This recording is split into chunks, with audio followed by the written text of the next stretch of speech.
Hi ನಮಸ್ಕಾರ ಪ್ರೀತಿಯ ವಿದ್ಯಾರ್ಥಿಗಳೇ, ಚಾಲೆಂಜ್ ಕೋಚಿಂಗ್ ಕ್ಲಾಸಸ್ ಗುಡ್ದೂರು ಈ ಒಂದು ಯೂಟ್ಯೂಬ್ ಕ್ಲಾಸ್ಗೆ ತಮ್ಮೆಲ್ಲರಿಗೂ ಪ್ರೀತಿಯ ಆತ್ಮೀಯ ಸ್ವಾಗತ. ಮಕ್ಕಳೇ, ನಿಮಗೆಲ್ಲ ಈಗ ತಿಳಿದಿರುವ ಹಾಗೆ ಇದೇ ತಿಂಗಳು ಮಾರ್ಚ್ 30ರಂದು ಈ ನಮ್ಮ ಚಾಲೆಂಜ್ ಕೋಚಿಂಗ್ ಕ್ಲಾಸಸ್ ಗುಡ್ದೂರಿನಲ್ಲಿ ರಾಜ್ಯ ಮಟ್ಟದ ಚಾಲೆಂಜ್ ಅವಾರ್ಡ್ 2025 ಎನ್ನುವ ಒಂದು ಸ್ಪರ್ಧಾತ್ಮಕ ಪರೀಕ್ಷೆಯನ್ನು ಏರ್ಪಡಿಸಿದ್ದೀವಿ. ಈಗಾಗಲೇ ಬಹಳಷ್ಟು ಮಕ್ಕಳು ಈ ಒಂದು ಸ್ಪರ್ಧಾತ್ಮಕ ಪರೀಕ್ಷೆಗೆ ತಮ್ಮ ಹೆಸರನ್ನು ನೋಂದಣಿ ಮಾಡಿಕೊಂಡಿದ್ದಾರೆ. ಇನ್ನು ಯಾವ ಮಕ್ಕಳು ತಮ್ಮ ಹೆಸರನ್ನು ನೋಂದಣಿ ಮಾಡಿಕೊಂಡಿಲ್ಲ ಆ ಮಕ್ಕಳು ಇಲ್ಲಿ ಕಾಣ್ತಕ್ಕಂಥ ನಂಬರ್ 8217650718ಗೆ ಏನು ಮಾಡಬೇಕು, ನಿಮ್ಮ ವಿಳಾಸವನ್ನು ಕಳುಹಿಸುವುದರ ಮುಖಾಂತರ ನೀವು ಕೂಡ ಏನು ಮಾಡ್ಬೋದು, ಈ ಚಾಲೆಂಜ್ ಅವಾರ್ಡ್ ಸ್ಪರ್ಧಾತ್ಮಕ ಪರೀಕ್ಷೆಗೆ ರಿಜಿಸ್ಟರ್ ಮಾಡ್ಕೋಬಹುದು. ಹಾಗಾದ್ರೆ ಇನ್ಯಾಕೆ ತಡ ಮಾಡ್ತಾ ಇದ್ದೀರಾ?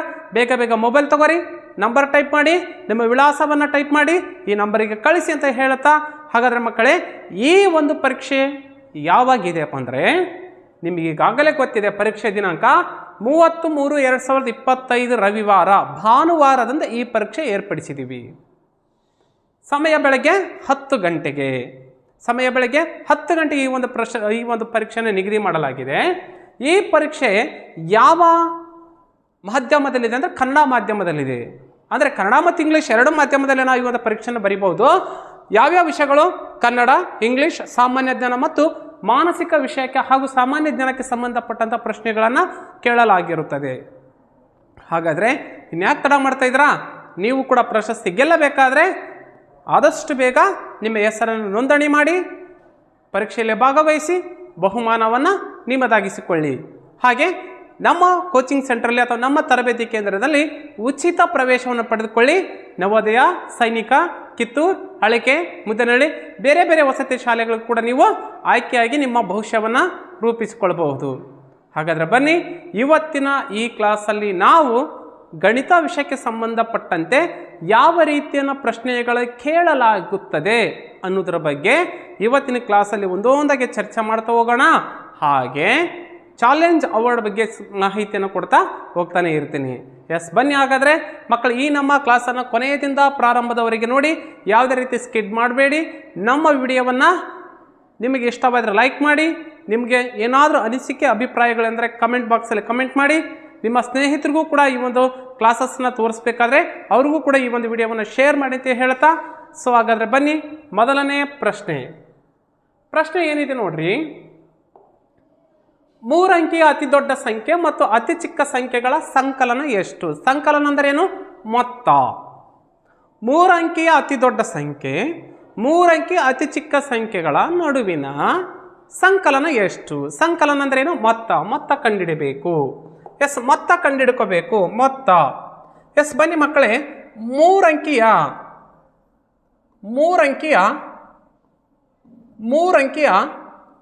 ದೊಡ್ಡ ಸಂಖ್ಯೆ ಎಷ್ಟಿದೆ? 3 ಅಂಕಿಯ ದೊಡ್ಡ ಸಂಖ್ಯೆ. ಎಷ್ಟು ಅಂಕಿಯ ದೊಡ್ಡ ಸಂಖ್ಯೆ ಕೇಳ್ತಾರೆ ಅಷ್ಟು 9ಗಳನ್ನು ಬರೆದು ಬಿಡಬೇಕು. 3 ಅಂಕಿಯ ದೊಡ್ಡ ಸಂಖ್ಯೆ 999. ಹೌದಿಲ್ಲ? ಅದೇ ರೀತಿಯಾಗಿ 3 ಅಂಕಿಯ ಚಿಕ್ಕ ಸಂಖ್ಯೆ. ಹೌದಾ? 3 ಅಂಕಿಯ ಚಿಕ್ಕ ಸಂಖ್ಯೆ. ಎಷ್ಟು ಅಂಕಿ ಚಿಕ್ಕ ಕೇಳಿದಾರ? 3 ಅಂಕಿಯ ಚಿಕ್ಕ ಸಂಖ್ಯೆ ಕೇಳಿದಾರ. ಸೊ ಹಾಗಾದ್ರೆ ಎಷ್ಟು ಅಂಕಿಯ ಚಿಕ್ಕ ಸಂಖ್ಯೆ ಕೇಳ್ತಾರೋ ಅಷ್ಟದ್ರಲ್ಲಿ -1 ಮಾಡಿದ್ರೆ ನಮ್ಗೆ ಅಷ್ಟು ಅಂಕಿಯ ಚಿಕ್ಕ ಸಂಖ್ಯೆ ಸಿಕ್ಕಿಬಿಡುತ್ತೆ. 3 ಅಂಕಿಯ ಚಿಕ್ಕ ಸಂಖ್ಯೆ ಕೇಳ್ಯಾರಲ್ಲ, 3ರಲ್ಲೇ -1 ಮಾಡಿದ್ರೆ 2 ಉಳಿತು. ಹಾಗಾದ್ರೆ 2 0 ಬರೆದು ಎಡಗಡೆಗೆ 1 ಬರೆದು ಬಿಡಬೇಕು. ಇದು 3 ಅಂಕಿಯ ಅತಿ ಚಿಕ್ಕ ಸಂಖ್ಯೆ. ಹಾಗಾದ್ರೆ ಏನು ಹೇಳಿದಾರೆ ಅವರು? ಸಂಕಲನ ಅಂದಾರ. ಸಂಕಲನ ಅಂದ್ರೆ ಏನು ಮಾಡಬೇಕು? ಕೂಡಿಸ್ಬೇಕು. ಮೊತ್ತ ಈಸ್ ಈಕ್ವಲ್ ಟು. ಓಕೆ, ಮೊತ್ತ ಅಂದ್ರೆ ಏನು? ಸಂಕಲನ. ಮೊತ್ತ ಈಸ್ ಈಕ್ವಲ್ ಟು 9 0 9 9 0 9 9 1 10. ಎಷ್ಟು ಬಂತ? ಹಾಗಾದ್ರೆ 1099. ಎಲ್ಲಿದೆ ಆನ್ಸರ್? ಆಯ್ಕೆ ನಂಬರ್ 3 ಸರಿಯಾದ ಉತ್ತರ. ರೈಟ್ ಆನ್ಸರ್ 3 ಆಗಿದೆ. ಹೀಗೆ ಅತಿ ದೊಡ್ಡ ಸಂಖ್ಯೆ ಮತ್ತು ಅತಿ ಚಿಕ್ಕ ಸಂಖ್ಯೆ ಕೇಳಿದಾಗ ಎಷ್ಟು ಅಂಕಿಯ ದೊಡ್ಡ ಸಂಖ್ಯೆ ಕೇಳ್ತಾರೆ ಅಷ್ಟು 9ಗಳನ್ನು ಬರಿಬೇಕು.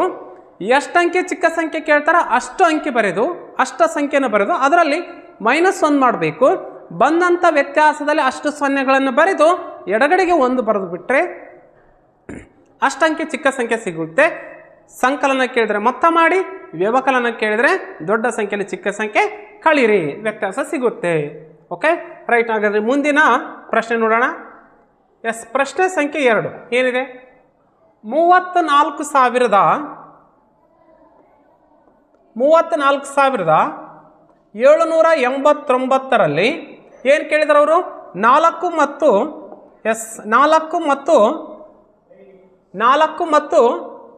8ರ ಸ್ಥಾನ ಬೆಲೆಗಳ ವ್ಯತ್ಯಾಸ. ಎಸ್, ಹಾಗಾದರೆ 4 ಮತ್ತು 8ರ ಸ್ಥಾನ ಬೆಲೆಗಳ ವ್ಯತ್ಯಾಸ. ಹಾಗಾದರೆ ಬನ್ನಿ 8ರ ಸ್ಥಾನ ಬೆಲೆ ತಗೊಳ್ಳೋಣ. 8ರ ಸ್ಥಾನ ಬೆಲೆ ಎಷ್ಟಿದೆ? 10ರ ಸ್ಥಾನದಲ್ಲಿ ಇದೆಯಲ್ಲ. ಎಸ್, 8ರ ಸ್ಥಾನ ಬೆಲೆ 80. 8ರ ಸ್ಥಾನ ಬೆಲೆ 80. 8ರ ಸ್ಥಾನ ಬೆಲೆ ಎಷ್ಟಿದೆ? ಎಸ್, 80 ಇದೆ. 8ರ ಸ್ಥಾನ ಬೆಲೆ 80. 4ರ ಸ್ಥಾನ ಬೆಲೆ ಎಸ್ ಎಷ್ಟಿದೆ? ಬಿಡಿ 10 100 1000 ಎಷ್ಟಿದೆ? 4000. ಅವ್ರೇನು ಕೇಳಿದಾರ? ವ್ಯತ್ಯಾಸ, ಸ್ಥಾನ ಬೆಲೆಗಳ ವ್ಯತ್ಯಾಸ. ಹೌದಿಲ್ಲ? ಎಸ್, ವ್ಯತ್ಯಾಸ ಕೇಳಿದ್ರೆ ವ್ಯತ್ಯಾಸ ಅಂದರೆ ಏನು ಮಾಡಬೇಕು? ಕಳಿಬೇಕು. ವ್ಯತ್ಯಾಸ ಈಸ್ ಈಕ್ವಲ್ ಟು ಅಂದರೆ ದೊಡ್ಡ ಸಂಖ್ಯೆಯಲ್ಲಿ ಚಿಕ್ಕ ಸಂಖ್ಯೆ ಕಳೆದು ಬಿಡಬೇಕು. 4000ದಲ್ಲಿ 80ನ್ನು ಕಳೀರಿ. ಓಕೆ, 0ಗೆ 0 ಹೋದ್ರೆ 0, 10ಗೆ 8 ಹೋದರೆ 2, 9 ಉಳಿತು, 3 ಉಳಿತು. ಎಷ್ಟಾಗಾದರೆ 3920. ಸರಿಯಾದ ಆಯ್ಕೆ 2 ರೈಟ್ ಆನ್ಸರ್. ಓಕೆ, ಸೊ ಹೀಗೆ ಸ್ಥಾನ ಬೆಲೆಗಳ ವ್ಯತ್ಯಾಸ ಕೇಳಿದಾಗ ಸ್ಥಾನಗಳನ್ನು ನೋಡ್ಕೋಬೇಕು. ಯಾವ ಸ್ಥಾನದಲ್ಲಿ ಯಾವ ಅಂಕಿದೆ ಅಂತ ನೋಡ್ಕೋಬೇಕು. 10 ಸ್ಥಾನದಲ್ಲಿದ್ದರೆ ಆ ಸ್ಥಾನ ಮತ್ತು ಮುಖಬೆಲೆಯನ್ನು ಇಂಟು ಮಾಡಿದರೆ ಸ್ಥಾನ ಬೆಲೆ ಸಿಗುತ್ತೆ. ಹಾಗಾಗಿ 8 10ರ ಸ್ಥಾನದಲ್ಲಿರುವುದರಿಂದ ಅದರ ಸ್ಥಾನ ಬೆಲೆ 80. 4000 ಸ್ಥಾನದಲ್ಲಿರುವುದರಿಂದ ಅದರ ಸ್ಥಾನ ಬೆಲೆ 4000. ಹಾಗಾದರೆ ಒಟ್ಟು ಏನಾಯ್ತದ್ರ 8 ಮತ್ತು 4ರ ಸ್ಥಾನ ಬೆಲೆಗಳ ವ್ಯತ್ಯಾಸ 3920. ಆಯ್ಕೆ 2 ರೈಟ್ ಆನ್ಸರ್. Okay, S. ಹಾಗಾದರೆ ಮುಂದಿನ ಪ್ರಶ್ನೆ ನೋಡೋಣ. ಎಸ್, ಪ್ರಶ್ನೆ ಸಂಖ್ಯೆ 3 ಏನು ಕೇಳಿದಾರ? ಎಸ್, ಏನು ಕೇಳ್ಯಾರಂದ್ರೆ 725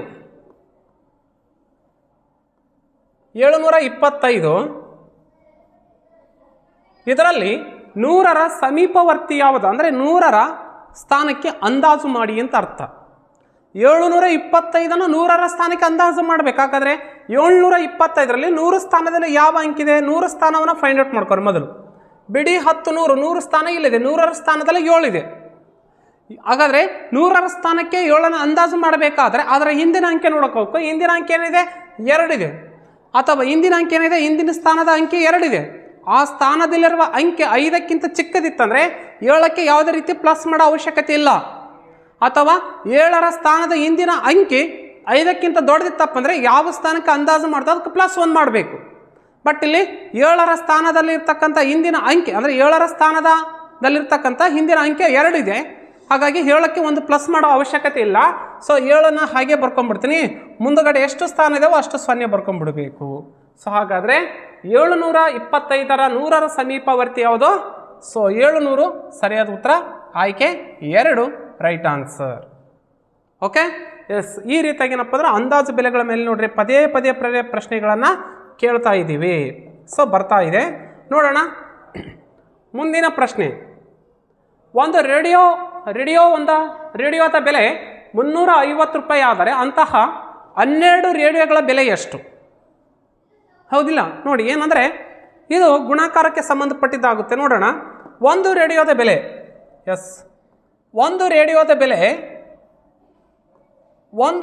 ಬೆಲೆ ಎಷ್ಟು? ಎಷ್ಟಿದೆ? 350 ರೂಪಾಯಿ. ಹೌದಿಲ್ಲ? ಹಾಗಾದರೆ 12 ರೇಡಿಯೋಗಳ ಬೆಲೆ ಎಷ್ಟು? 12 ರೇಡಿಯೋ ಬೆಲೆಗಳು ಎಷ್ಟು? ಹಾಗಾದರೆ ಏನು ಮಾಡಬೇಕು? ಒಂದು ಗುಣಾಕಾರ ಪ್ರಕ್ರಿಯೆ ಮಾಡಬೇಕು. ಏನಂದು ನೋಡ್ರಿ, 350 ಇಂಟು 12 ಗುಣಿಸ್ರಿ ನೋಡೋಣ. 12 0 0, 12 5 5 ಇಂಟು 12 ನೋಡ್ಕೊಳ್ಳೋಣ. 2 5 10ಕ್ಕೆ 0, ಕ್ಯಾರಿ ಬಂತು 1. ಓಕೆನಾ? ಸೊ ಆಮೇಲೆ 1 5 1 5 1 6, 12 5 60, 60ಕ್ಕೆ 0, ಕ್ಯಾರಿ ಬಂತು 6. 12 3 12 ಇಂಟು 3, 2 3 6, 3 1 3, 12 3 36, 36 ಪ್ಲಸ್ 6 ಎಷ್ಟಾಯಿತು? 42. 42 ಹಾಗಾದ್ರೆ ಎಷ್ಟು ಬಂತು? 4200 ರೂಪಾಯಿ ಎಷ್ಟಾಗುತ್ತೆ? ಏನಂದರೆ 12 ರೇಡಿಯೋಗಳ ಬೆಲೆ ಎಷ್ಟು? 4200 ರೂಪಾಯಿ ಆಗುತ್ತೆ. ಹೌದಿಲ್ಲ? ಒಂದು ರೇಡಿಯೋದ ಬೆಲೆ 350 ರೂಪಾಯಿ ಆದರೆ 12 ರೇಡಿಯೋಗಳ ಬೆಲೆ ಎಷ್ಟು? 4200 ರೂಪಾಯಿ ಆಗುತ್ತೆ. ಹೌದಲ್ಲ? ಸೊ ಹೀಗೆ ಏನು ಮಾಡ್ಬೋದಪ್ಪ ಅಂದರೆ, ಒಂದು ವಸ್ತುವಿನ ಬೆಲೆ ಕೊಟ್ಟು 12 ವಸ್ತುಗಳ ಬೆಲೆ ಕೇಳಿದಾಗ, ಅಥವಾ ಒಂದು ಹಣ್ಣಿನ ಬೆಲೆ ಕೊಟ್ಟು 1 ಡಜನ್ ಹಣ್ಣುಗಳ ಬೆಲೆ ಕೇಳಿದಾಗ ನಾವೇನು ಮಾಡಬೇಕು? ಒಂದು ಹಣ್ಣು ಇಂಟು ಎಷ್ಟು ಹಣ್ಣು ಕೇಳಿರ್ತಾರೆ ಅಷ್ಟಕ್ಕೆ ನಾವು ಗುಣಿಸಿಬಿಟ್ರೆ ನಮಗೆ ಉತ್ತರ ಸಿಗುತ್ತೆ. Okay, yes. ಮುಂದಿನ ಪ್ರಶ್ನೆ ನೋಡಿ. 1 ಮತ್ತು 20ರ ಮಧ್ಯದಲ್ಲಿರುವ ಅವಿಭಾಜ್ಯ ಸಂಖ್ಯೆಗಳು ಎಷ್ಟು? ನೋಡಿ, ಅವಿಭಾಜ್ಯ ಸಂಖ್ಯೆಗಳ ಮೇಲೆ ಪ್ರಶ್ನೆಗಳು ಪದೇ ಪದೇ ರಿಪೀಟ್ ಆಗ್ತಾ ಇದೆ. 1 ಮತ್ತು 20ರ ನಡುವೆ ಬರ್ತಕ್ಕಂಥ ಅವಿಭಾಜ್ಯ ಸಂಖ್ಯೆಗಳು ಎಷ್ಟು ಅಂತ ಕೇಳಿದಾರೆ. ಎಸ್, ಹಾಗಾದರೆ 1 ಮತ್ತು 20ರ ಅಂಕಿಗಳನ್ನು ಬರ್ಕೊಂಬಿಡೋಣ. ಎಣಿಕೆ ಸಂಖ್ಯೆಗಳು, ಸ್ವಾಭಾವಿಕ ಸಂಖ್ಯೆಗಳು 1 2 3 4 5 6 7 8 9 10 11 12 13 14 15 16 17 18 19 20. ಓಕೆ, ಆದರೆ ಈ 1 ಮತ್ತು 20ರ ಮಧ್ಯದಲ್ಲಿ ಬರ್ತಕ್ಕಂಥ ಅವಿಭಾಜ್ಯ ಸಂಖ್ಯೆಗಳು ಎಷ್ಟು ಅಂತ ನಾನು ನೋಡ್ತಾ ಇದ್ರೆ, ನೋಡೋಣ. 1 ಭಾಜ್ಯನಲ್ಲ ಅವಿಭಾಜ್ಯನಲ್ಲ, ತೆಗೆದು ಬಿಡೋಣ. ಹೌದಾ? 1 ಭಾಜ್ಯನಲ್ಲ ಅವಿಭಾಜ್ಯನೂ ಅಲ್ಲ, ತೆಗೆದು ಬಿಡೋಣ. ಎಸ್, ಹಾಗಾದರೆ 2 ಅವಿಭಾಜ್ಯ ಸಂಖ್ಯೆ, 3 ಕೂಡ ಅವಿಭಾಜ್ಯ ಸಂಖ್ಯೆ, 5 ಕೂಡ ಅವಿಭಾಜ್ಯ ಸಂಖ್ಯೆ, 7 ಕೂಡ ಅವಿಭಾಜ್ಯ ಸಂಖ್ಯೆ, 11 ಕೂಡ ಅವಿಭಾಜ್ಯ ಸಂಖ್ಯೆ, 13 17 ಮತ್ತು 19 ಎಷ್ಟಿದಾವ? 1 2 3 4 5 6 7 8 ಸಾರಿ 8 ಎಷ್ಟಿದಾವ? ಹಾಗಾದರೆ ಎಸ್, 8 ಅವಿಭಾಜ್ಯ ಸಂಖ್ಯೆಗಳಿದಾವ. ಎಲ್ಲಿ?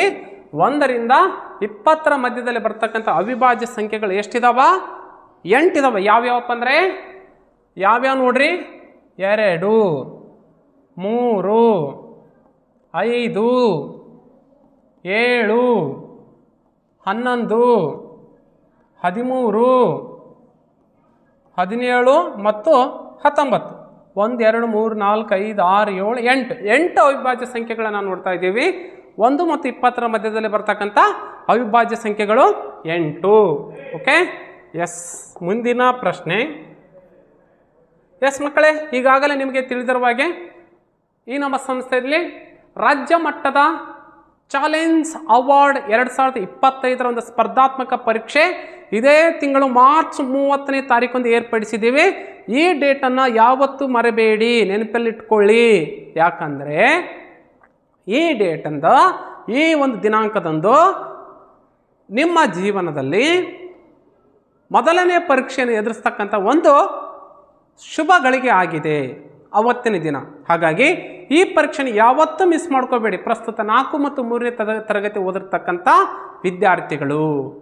ಹಾಗಾಗಿ ನೀವು ಮಾಡಬೇಕಾಗಿದ್ದು ಇಷ್ಟೇ, ಏನಪ್ಪ ಅಂದರೆ ಇದೇ ತಿಂಗಳು ಮಾರ್ಚ್ 30ನೇ ತಾರೀಕು ಭಾನುವಾರದಂದು ಬೆಳಗ್ಗೆ 9 ಗಂಟೆಗೆ ಈ ನಮ್ಮ challenge coaching classes ಗುಡ್ದೂರಿನಲ್ಲಿ Swami Vivekananda ಹಿರಿಯ ಪ್ರಾಥಮಿಕ ಶಾಲೆ ಈ ಒಂದು ಸ್ಥಳಕ್ಕೆ ನೀವು ಬಂದರೆ ನಾವು ಬೆಳಗ್ಗೆ 10 ಗಂಟೆಗೆ ಪರೀಕ್ಷೆನ ಸ್ಟಾರ್ಟ್ ಮಾಡಿ 11 ಗಂಟೆಗೆ ಮುಗಿಸ್ತೀವಿ. 1ರಿಂದ 1.5 ತಾಸಲ್ಲಿ ಪರೀಕ್ಷೆ ಮುಕ್ತಾಯವಾಗುತ್ತೆ. ಅವತ್ತೇ ರಿಸಲ್ಟ್ ಅನೌನ್ಸ್ಮೆಂಟ್ ಮಾಡಿ ಅವತ್ತೇ ನಿಮಗೆ ಪ್ರೈಸ್ ಕೊಟ್ಟು ಸನ್ಮಾನವನ್ನು ಮಾಡಿ ನಿಮ್ಮ ಒಂದು ಪ್ರವೇಶವನ್ನು ಕಂಪ್ಲೀಟ್ ಮಾಡ್ತೀವಿ. ಖಂಡಿತವಲ್ಲ? ಎಸ್, ಈ ಕೆಲಸವನ್ನು ನೀವು ಮಾಡೇ ಮಾಡ್ತೀರಿ ಅಂತ ಭಾವಿಸ್ತಾ ಇದ್ದೀನಿ. ಸೊ ಬೇಗ ರಿಜಿಸ್ಟರ್ ಮಾಡ್ಕೊರಿ, ನಿಮ್ಮ ಹೆಸರನ್ನು ನೋಂದಾಯಿಸಿಕೊಳ್ಳಿ, ಪರೀಕ್ಷೆಯನ್ನು ಬರೀರಿ, ಬಹುಮಾನವನ್ನು ಗೆಲ್ಲಿ. ಎಸ್, ಮುಂದಿನ ಪ್ರಶ್ನೆ ಏನಿದೆ? ಪ್ರಶ್ನೆ ಸಂಖ್ಯೆ 6 ನೋಡಿ. 12ರ ಅವಿಭಾಜ್ಯ ಅಪವರ್ತನಗಳು ಯಾವುವು? 12ರ ಅವಿಭಾಜ್ಯ ಅಪವರ್ತನಗಳು ಯಾವುವು?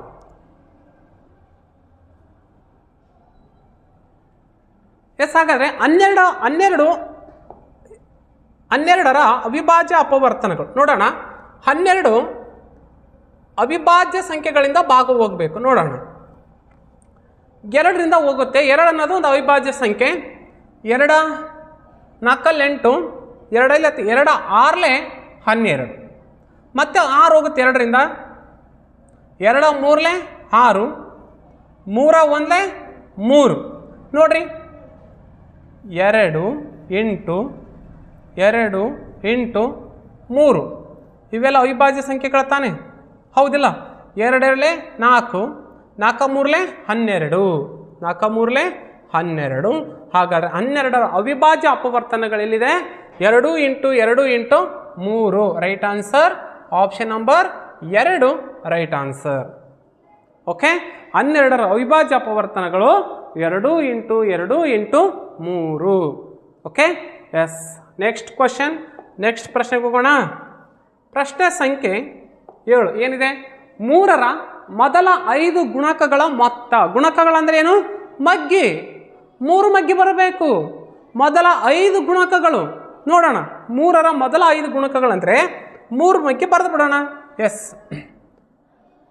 3 1 ಎಸ್ 3 1 3, 3 2 6, 3 3 9, 3 4 12, 3 5 15. ಕೂಡಿಸ್ಬಿಡ್ರಿ, ಹೌದಿಲ್ಲ? 5 ನೋಡ್ರಿ, 9 3 12, 12 1 6 ಎಷ್ಟಾಯಿತು? 12 6 18, 19 20 1 5 25ಕ್ಕೆ 5 ಕ್ಯಾರಿ ಬಂತು 2, 2 2 1 1 2 + 2 4 ಎಷ್ಟಾಯಿತು? 45 ಆಯಿತು. ಆಯ್ಕೆ ಇದೆಯಾ? ಎಸ್, ಆಯ್ಕೆ 1 ರೈಟ್ ಆನ್ಸರ್. ಸೊ ಮೊದಲ 5 ಗುಣಕಗಳ ಪ್ರಾರಂಭದ 5 ಗುಣಕಗಳು ತಗೋಬೇಕು. ಗುಣಕಗಳಂದರೆ ಮಗ್ಗಿಗಳು, 3ರ ಮಗ್ಗಿಗಳು ಬರ್ಕೊಂಡು ಮೊತ್ತ ಕೇಳಿದರೆ ಕೂಡಿಸ್ಬೇಕು, ವ್ಯವಕಲನ ಕೇಳಿದರೆ ಕಳಿಬೇಕು, ಗುಣಾಕಾರ ಕೇಳಿದರೆ ಗುಣಿಸ್ಬೇಕು. ಮೊತ್ತ ಕೇಳಿದರೆ ಕೂಡಿಸ್ಬೇಕು, ಗುಣಲಬ್ಧ ಕೇಳಿದರೆ ಗುಣಿಸ್ಬೇಕು. ಓಕೆ, ಯಾವ ರೀತಿಯಾಗಾದ್ರೂ ಪ್ರಶ್ನೆ ಕೇಳಬಹುದು. ಓಕೆ, ನೆಕ್ಸ್ಟ್ ಪ್ರಶ್ನೆ ನೋಡಿ. 900 ರೂಪಾಯಿ ಎಂದರೆ ಎಷ್ಟು ಪೈಸೆ? ಪೈಸೆದಲ್ಲಿ ಬರೀಬೇಕಂತ. 900 ರೂಪಾಯಿ ಅಂದರೆ 900 ರೂಪಾಯಿನನ್ನ ಅಥವಾ 900 ರೂಪಾಯಿನ ನಾವೇನು ಮಾಡಬೇಕು? ಪೈಸೆದಲ್ಲಿ ಬರೀಬೇಕು. ಹಾಗಾದರೆ ನಾವು ನೋಡ್ಕೊಡ್ರಿ, 1 ರೂಪಾಯಿದಲ್ಲಿ ಎಷ್ಟು ಪೈಸೆಗಳಿದಾವ? 1 ರೂಪಾಯಿದಲ್ಲಿ ಈಕ್ವಲ್ ಟು 100 ಪೈಸೆ, ಹೌದಿಲ್ಲ? 1 ರೂಪಾಯಿಗೆ 100 ಪೈಸೆ ಆದರೆ 9 ರೂಪಾಯಿಗೆ ಎಷ್ಟು ಪೈಸೆ? 9 ರೂಪಾಯಿಗೆ ಎಷ್ಟು ಪೈಸೆ? ಹೌದಿಲ್ಲ? 9 ರೂಪಾಯಿಗೆ ಎಷ್ಟು ಪೈಸೆ? ಎಸ್, ಈಗ ನೋಡೋಣ. 900 × 100 ಗುಣಾಕಾರ ಮಾಡಿಬಿಡ್ರಿ. ಓಕೆ, 2 0ಗೆ 2 0, ಸಾರಿ 900 ಅಲ್ಲ? ಎಸ್, 900ಕ್ಕೆ ಎಷ್ಟು ಪೈಸೆ? ಎಷ್ಟು ಸೊನ್ನೆಗಳದಾವ ಅಷ್ಟು ಸೊನ್ನೆಗಳನ್ನ ಬರ್ಕೊಂಬಿಡೋಣ. 1 2 3 4, 4 0ಗೆ 4 0, 9 1 9. ಎಷ್ಟು ಪೈಸೆ? 90,000 ಪೈಸೆ. ಹೌದಾ? ಆಯ್ಕೆ ಎಲ್ಲಿದೆ? ಎಸ್, ಆಯ್ಕೆ 1 ರೈಟ್ ಆನ್ಸರ್. 1 ರೂಪಾಯಿಗೆ 100 ಪೈಸೆ ಆದರೆ 900ಕ್ಕೆ 90,000 ಪೈಸೆಗಳು, ಹೌದಿಲ್ಲ? 900 × 100 ಮಾಡಿಬಿಟ್ರೆ ನಮಗೆ ಅಷ್ಟು ಪೈಸೆಗಳು ಸಿಕ್ಬಿಡ್ತಾವ. 90,000 ಪೈಸೆ ಈಕ್ವಲ್ ಟು 900ಕ್ಕೆ ಸಮಾನ, 900 ರೂಪಾಯಿಗೆ ಸಮಾನ. 1 ರೂಪಾಯಿದಲ್ಲಿ 100 ಪೈಸೆಗಳು ಇರ್ತಾವ. Okay, yes. ಮುಂದಿನ ಪ್ರಶ್ನೆ ನೋಡಿ, ಏನಿದೆ? ವಿಶಾಲ ಕೋನಕ್ಕೆ ಉದಾಹರಣೆ. ವಿಶಾಲ ಕೋನಕ್ಕೆ ಉದಾಹರಣೆ. ಎಸ್, ವಿಶಾಲ ಕೋನಕ್ಕೆ ಉದಾಹರಣೆ ನೋಡೋಣ. ಒಂದೊಂದು ಉದಾಹರಣೆ ನೋಡೋಣ. ಎಸ್, ವಿಶಾಲ ಕೋನಕ್ಕೆ ಉದಾಹರಣೆ. ಎಸ್, ವಿಶಾಲ ಕೋನ. ಓಕೆ, ಇದು ವಿಶಾಲ ಕೋನ. ಎಷ್ಟಿದೆ? 120 ಡಿಗ್ರಿ. ಇದು ವಿಶಾಲ ಕೋನ. ಹೌದಾ? 18 ಡಿಗ್ರಿ, 18 ಡಿಗ್ರಿ ಇದು ಯಾವ ಕೋನ? Yes, 18 degree. ಇದೇನಿದು? ಲಘು ಕೋನ.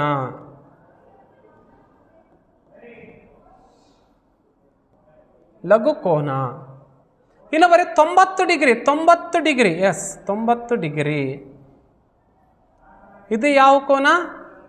ಲಂಬ ಕೋನ. ಹೌದಿಲ್ಲ? 180 ಡಿಗ್ರಿ, 180 ಡಿಗ್ರಿ ಇಲ್ಲಿ ಬರ್ತಾ ಇದೆ. 180 ಡಿಗ್ರಿ ಇಲ್ಲಿ ಬರೆದು ಬಿಡ್ತೀನಿ.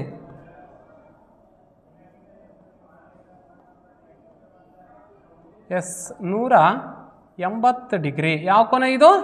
ಸರಳ ಕೋನ. ಸರಳ ಕೋನ. ಸರಳ ಕೋನ. ಓಕೆ, ಹಾಗಾದ್ರೆ ನೀವೇ ಹೇಳಿ, ವಿಶಾಲ ಕೋನಕ್ಕೆ ಉದಾಹರಣೆ ಯಾವುದು? ಆಯ್ಕೆ 1 ರೈಟ್ ಆನ್ಸರ್. ಇದು ವಿಶಾಲ ಕೋನಕ್ಕೆ ಉದಾಹರಣೆ. 18 ಡಿಗ್ರಿ ಲಘು ಕೋನ, 90 ಡಿಗ್ರಿ ಲಂಬ ಕೋನ, 180 ಡಿಗ್ರಿ ಸರಳ ಕೋನಕ್ಕೆ ಉದಾಹರಣೆ. ಓಕೆ, ಹೀಗೆ ರೇಖಾಗಣಿತದ ಮೇಲೆ ಕೂಡ ಸಣ್ಣ ಸಣ್ಣ ಪ್ರಶ್ನೆಗಳು ಸಹ ಅಲ್ಲಿ ಕೇಳಲ್ಪಟ್ಟಿರ್ತಾರ. ಸೊ ಹಾಗಾಗಿ ಅದರ ಮೇಲೂ ಕೂಡ ಸ್ವಲ್ಪ ಗಮನ ಹರಿಸಬೇಕು. ಕೊನೆಯ ಪ್ರಶ್ನೆ ನೋಡಿ. ಒಂದು ಕೋಣೆಯ ಉದ್ದ, ಅಗಲ, ಎತ್ತರಗಳು ಕ್ರಮವಾಗಿ 8 ಮೀಟರ್, 6 ಮೀಟರ್, 4 ಮೀಟರ್ ಆದರೆ ಆ ಕೋಣೆಯ 4 ಗೋಡೆಗಳ ವಿಸ್ತೀರ್ಣ ಎಷ್ಟು ಅಂತ ಕೇಳಿದ್ದಾರೆ. ವಿಸ್ತೀರ್ಣ ಎಷ್ಟು? ಸೊ ವಿಸ್ತೀರ್ಣ ಎಷ್ಟು ಅಂತಂದರೆ ವಿಸ್ತೀರ್ಣ ಕಂಡುಹಿಡಿಯುವ ಸೂತ್ರ ವಿಸ್ತೀರ್ಣ ಈಸ್ ಈಕ್ವಲ್ ಟು 2 ಉದ್ದ ಪ್ಲಸ್ ಅಗಲ ಇಂಟು ಎತ್ತರ. ಸೂತ್ರ ಇದು. ಉದ್ದ ಪ್ಲಸ್ ಅಗಲ ಇಂಟು ಎತ್ತರ ಸೂತ್ರ. ಓಕೆ, ಈಗ ಹಚ್ಕೊಂಡ್ಬಿಡೋಣ. ಎಸ್, ಏನಿದೆ? ವಿಸ್ತೀರ್ಣ ಕಂಡುಹಿಡಿಯುವ ಸೂತ್ರ. ಓಕೆ, 2ಕ್ಕೆ 2. ಉದ್ದ ಎಷ್ಟಿದೆ? ಎಸ್, ಉದ್ದ ಕ್ರಮವಾಗಿ ಎಷ್ಟು ಬರುತ್ತೆ? ಉದ್ದ ಎಷ್ಟಿದೆ? 8 ಮೀಟರ್ ಪ್ಲಸ್ ಅಗಲ ಎಷ್ಟಿದೆ? 4 ಮೀಟರ್ ಇಂಟು ಎತ್ತರ ಎಷ್ಟಿದೆ? 4. ಎಸ್, ಹಾಗಾದರೆ ಬನ್ನಿ.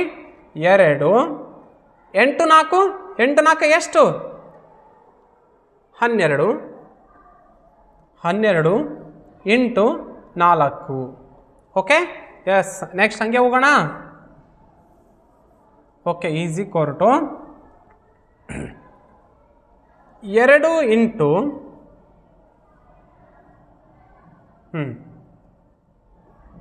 12 ಇಂಟು 4. 12 24 ಇಂಟು 4. ಹೀಗೆ ಬರ್ರಿ. 4 16ಕ್ಕೆ 6 ಕ್ಯಾರಿ ಬಂತು 1. 4 8 8 9 10 1 11. 4 4 7 8 4 3 12 4 4 16. 1 ನಿಮಿಷ, ಇಲ್ಲೊಂದು ಸ್ವಲ್ಪ ಮಿಸ್ಟೇಕ್ ಆಗಿದೆ. ಇಲ್ಲಿ ತಪ್ಪಚ್ಕೊಂಡಿದ್ದೀನಿ. ಎಸ್, ಇಲ್ಲಿ ತಪ್ಪಚ್ಕೊಂಡಿದ್ದೀನಿ. ಓಕೆ ನೋಡ್ರಿ. 2 ಉದ್ದ ಎಷ್ಟಿದೆ? ಉದ್ದ 8 ಇದೆ ಪ್ಲಸ್ ಅಗಲ 6 ಇದೆ, ಎತ್ತರ 4 ಮೀಟ್ರ್ ಇದೆ. ಓಕೆ, ಈಸಿ ಕೊರ್ಟು 2 8 6 8 6 ಎಷ್ಟು? 8 6 14 ಆಗುತ್ತಲ್ಲ. ಎಸ್, 14 ಇಂಟು 4 ಈಸಿ ಕೊರ್ಟು 2 ಇಂಟು 14 ಇಂಟು 14. ಕ್ಲಿಯರಾ? ಹೀಗೆ ಬರ್ರಿ. 14 14 28 ಇಂಟು 4. ಈಗ ನೋಡ್ರಿ, 4 4 4 8 ಅಥವಾ 8 8 8 ಹೇಳ್ತಾರೆ. 8 3 24 8 32 32ಕ್ಕೆ 2 ಕ್ಯಾರಿ ಬಂತು 3. 4 4 4 8 8 9 10 11 11 ಅಂದರೆ 112 ಚದರ್ ಮೀಟರ್. ಓಕೆ, ಎಸ್, ಆಯ್ಕೆ 1 ರೈಟ್ ಆನ್ಸರ್. 112 ಚದರ್ ಮೀಟರ್. ಸರಿಯಾಗಿ ನೀವು ನೋಡ್ಕೋಬೇಕು. ಇಲ್ಲಿ ಕೊಟ್ಟಂಥ ದತ್ತಾಂಶಗಳನ್ನು ನೀಟಾಗಿ ಬರ್ಕೊಂಡು ಮಾಡಿದ್ರೆ ನಿಮಗೆ ಆನ್ಸರ್ ಸಿಗುತ್ತೆ. ಸೂತ್ರ ಏನಿದೆ? 2 ಅಲ್ಪವರ್ಣ ಸ್ಟಾರ್ಟ್, ಉದ್ದ ಪ್ಲಸ್ ಅಗಲ, ಅಲ್ಪವರ್ಣ ಕ್ಲೋಸ್ ಇಂಟು ಎತ್ತರ. ಉ ಅಂದರೆ ಉದ್ದ, ಅ ಅಂದರೆ ಅಗಲ, ಎ ಅಂದರೆ ಎತ್ತರ.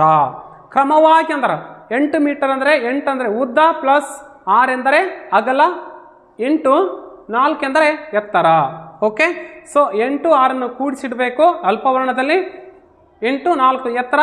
ಸೊ 14 ಇಂಟು, ಇಲ್ಲಿ ಬ್ರಾಕೆಟ್ ಇದೆ ಮಧ್ಯದಲ್ಲಿ ಇಂಟು ಚಿಹ್ನೆ ಇದೆ, 14 ಇಂಟು 2 ಮಾಡಿದ್ರೆ 28 ಬರುತ್ತಾ, 28 ಇಂಟು 4 ಮಾಡಿದ್ರೆ 112 ಬರುತ್ತೆ. ಸೊ ಹಾಗಾದರೆ 4 ಆ ಕೋಣೆಯ 4 ಗೋಡೆಗಳ ವಿಸ್ತೀರ್ಣ ಎಷ್ಟು?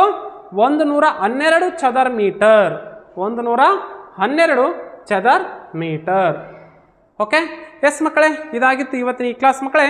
ಈ ನಮ್ಮ ರಾಜ್ಯ ಮಟ್ಟದ ಚಾಲೆಂಜ್ ಅವಾರ್ಡ್ ಪರೀಕ್ಷೆ 2025 ಈ ಒಂದು ಸ್ಪರ್ಧಾತ್ಮಕ ಪರೀಕ್ಷೆಯ ಬಹುಮಾನಗಳು ಈ ರೀತಿಯಾಗಿದ್ದಾವ.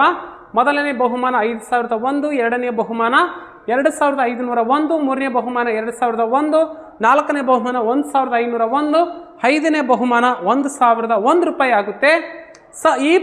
ಈ ಬಹುಮಾನವನ್ನು ಗೆಲ್ಲಲು ನೀವು ಮಾಡಬೇಕಾಗಿದ್ದು ಇಷ್ಟೇ, ಏನಪ್ಪ ಅಂದರೆ ಇಲ್ಲಿ ಕಾಣ್ತಕ್ಕಂಥ ನಂಬರ್ 821765 ನಂಬರಿಗೆ ನೋಟ್ ಮಾಡಿಕೊಂಡು ನೀವು ರಿಜಿಸ್ಟರ್ ಮಾಡ್ಕೊಂಡ್ರೆ ನೀವು ಈ ಪರೀಕ್ಷೆಯನ್ನು ಬರೆಯಲು ಅರ್ಹರು ಮತ್ತು ಈ ಬಹುಮಾನವನ್ನು ಸಹ ಗೆಲ್ಲಬಹುದು.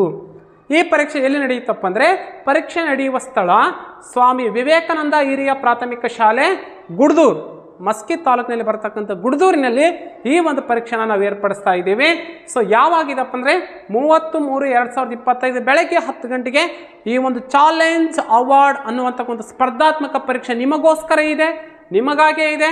ಸೊ ಇದನ್ನು ಯಾವತ್ತೂ ಮಿಸ್ ಮಾಡ್ಕೋಬೇಡಿ ಅಂತ ಹೇಳ್ತಾ ಮಕ್ಕಳೇ, ಈ ನಮ್ಮ ವಿಡಿಯೋ ನಿಮಗೆ ಇಷ್ಟವಾಗಿದ್ದರೆ ಲೈಕ್ ಮಾಡಿ, ಕಮೆಂಟ್ ಮಾಡಿ, ಜೊತೆಗೆ ಶೇರ್ ಮಾಡಿ.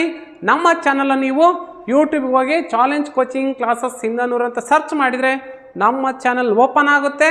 ಸಬ್ಸ್ಕ್ರೈಬರ್ ಆಗಿ, ಲೈಕ್ ಮಾಡಿ, ಜೊತೆಗೆ ನೀವು ಕೂಡ ಈ ಒಂದು ವಿಡಿಯೋ ಇಷ್ಟ ಆದರೆ ಬೇರೆ ನಿಮ್ಮ ಸ್ನೇಹಿತರಿಗೆ ಮತ್ತು ನಿಮ್ಮ ಫ್ರೆಂಡ್ಸಿಗೆ ಏನು ಮಾಡ್ಬೋದು, ಶೇರ್ ಮಾಡಿ ಅಂತ ಹೇಳ್ತಾ ಮತ್ತೆ ನಾನು ಈ ಒಂದು ಚಾಲೆಂಜ್ ಅವಾರ್ಡ್ಗೆ ಸಂಬಂಧಪಟ್ಟಂಥ ಕೆಲವೊಂದಿಷ್ಟು ಪ್ರಶ್ನೆಗಳನ್ನು ಮುಂದಿನ ತರಗತಿಯಲ್ಲಿ ತೆಗೆದುಕೊಂಡು ಬರ್ತೀನಿ. ಅಲ್ಲಿವರೆಗೂ ಗುಡ್ ನೈಟ್ ಆ್ಯಂಡ್ ಶುಭರಾತ್ರಿ.